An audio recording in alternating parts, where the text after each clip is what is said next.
Yes. Could you repeat the question? Certainly. Certainly. Of course. Yes, it's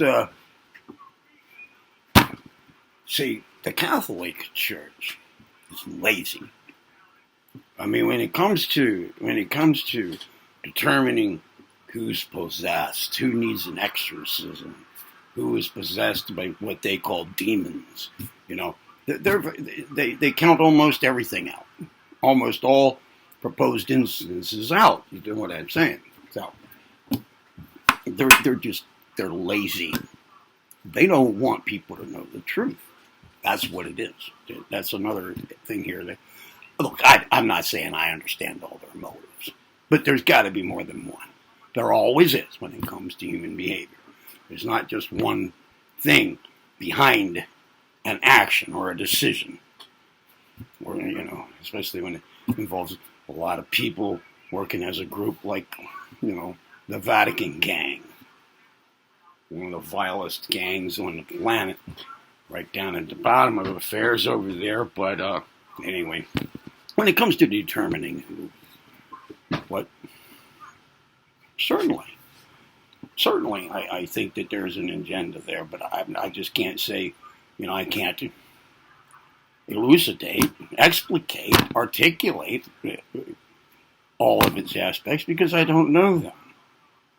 But I'm saying they're lazy. Why? Just because.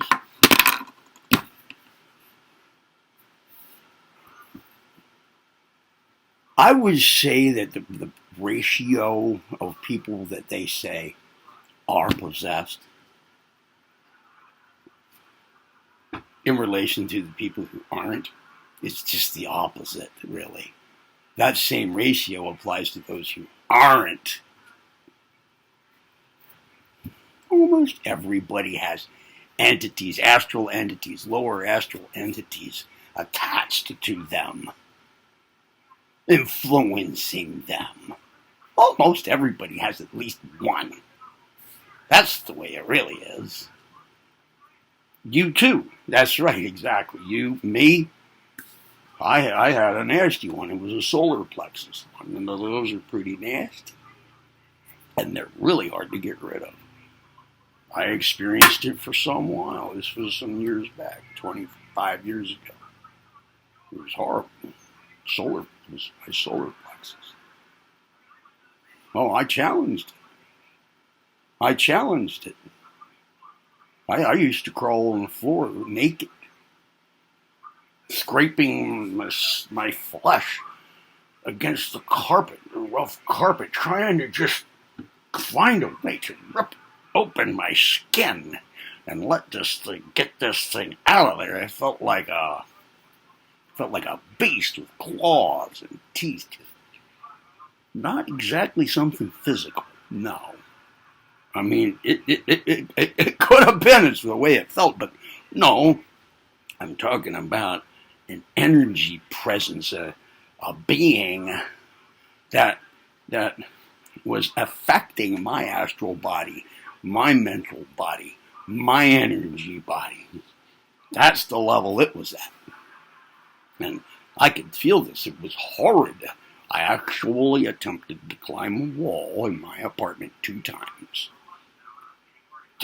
I needed to tear off my skin. But I finally challenged it. I finally sat down in a chair. About 6 hours straight. And I said, give me all you got. Go ahead. All right. I can't get rid of you any other way, and I can't take this shit from you. You're a piece of crap. All right? You son of a bitch, you motherfucker. All right.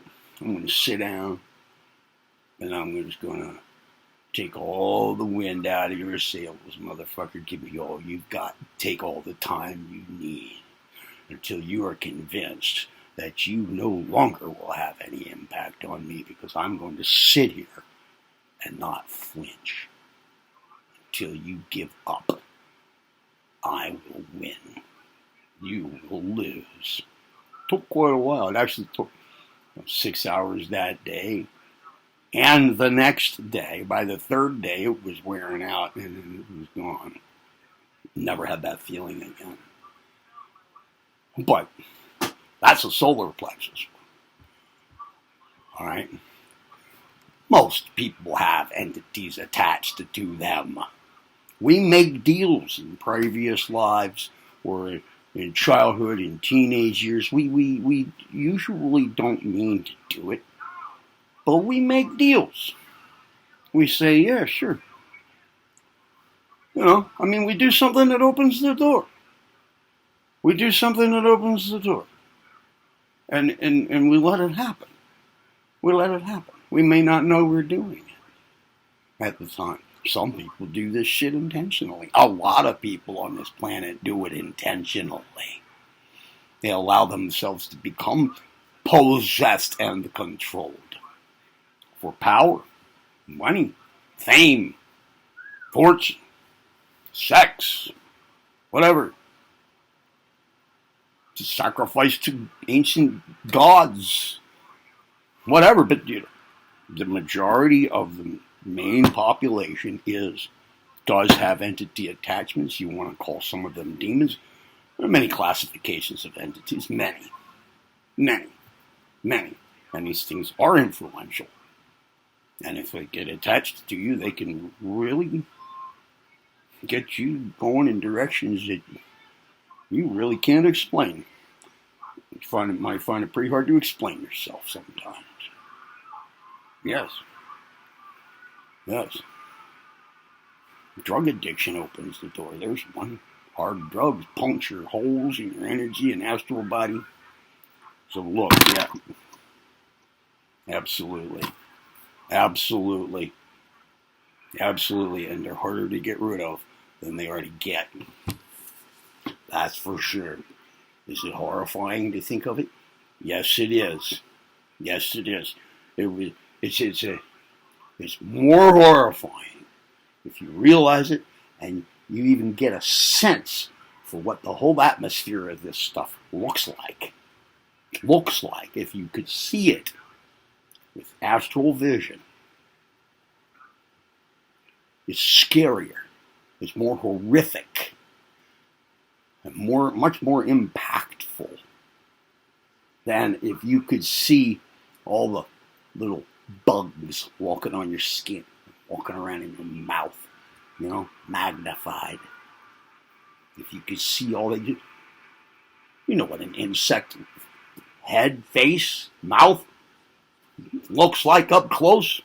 You've probably seen photos of things like it. Pretty nasty looking. Like a flea's mouth, blown up big in a photograph. They look disgusting. Well, you can see all of them that are walking around inside your mouth, on your tongue right now, inside your wife, your husband, your boyfriend's, girlfriend's mouth. You wouldn't want to kiss, I'll tell you that. If you could see all the entities and all their shapes, their forms, doing the things they do. Some are extremely vile and disgusting. They like to attach to people. They like to exert influence. It's just what they do. It's what they do. It's what they do. Yeah, that's exactly right. If you think you don't have one, that you are not in some way, to some extent, by something, you are not possessed, or you do not possess it. You are almost certainly mistaken.